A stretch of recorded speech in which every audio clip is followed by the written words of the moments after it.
Nah berikutnya kami persilakan kepada Mas Ahmad, ini sama-sama Ahmadnya ya Pak. Silakan nanti akan dijawab oleh guru kita Kiai Haji Syarif Matnaji, silakan. Ya, Assalamualaikum warahmatullahi wabarakatuh. Waalaikumsalam warahmatullahi wabarakatuh. Perkenalkan nama saya Ahmad, izin Ustazah. Saya ingin bertanya, dalam kehidupan sehari-hari kita kan bermedia sosial. Nah, bagaimana cara kita mengetahui tanda-tanda bahwa kita ini sedang terkena penyakit iri dan dengki? Dan bagaimana cara kita cepat sadar dan mencegahnya agar tidak lebih parah penyakit ini. Terima kasih. Assalamualaikum warahmatullahi wabarakatuh. Khususnya ketika bermain sosmed gitu ya. Ketika bermedia sosial, bagaimana mengetahui tanda-tanda sifat iri dengki itu mulai menghinggapi hati begitu ya. Silakan Kiai Syarif. Kiai Syarif punya sosmed nggak Kiai? Banyak. Banyak. Nah ini bagaimana nih? Banyak supaya akun maksudnya. banyak akun. Silakan, ya, dan saya termasuk pegiat medsos karena salah satu ruang buat dakwah. Menarik karena memang ini ada warning dari Nabi SAW. Rada berat keluar dari 3 hal. Pertama itu awon, kemudian tiarah, dan yang ketiga adalah hasad. Nabi yang menyampaikan itu dan Nabi memberikan solusi konkret.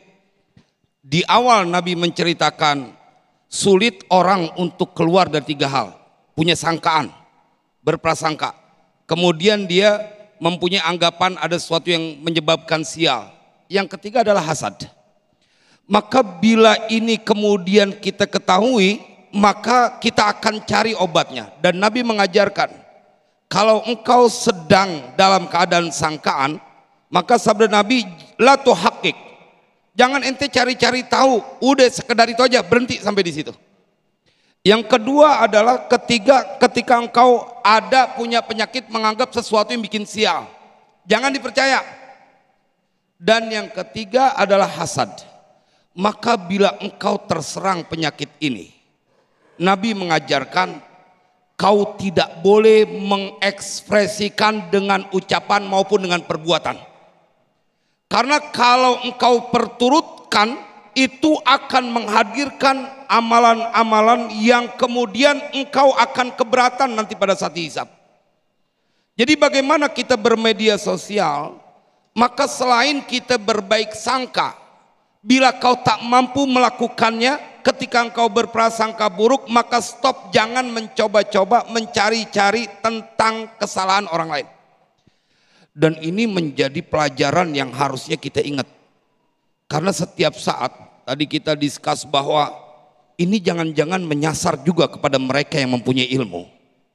Sampai Nabi menyampaikan ada 6 golongan yang mereka yadkhulunan nar qoblal hisab.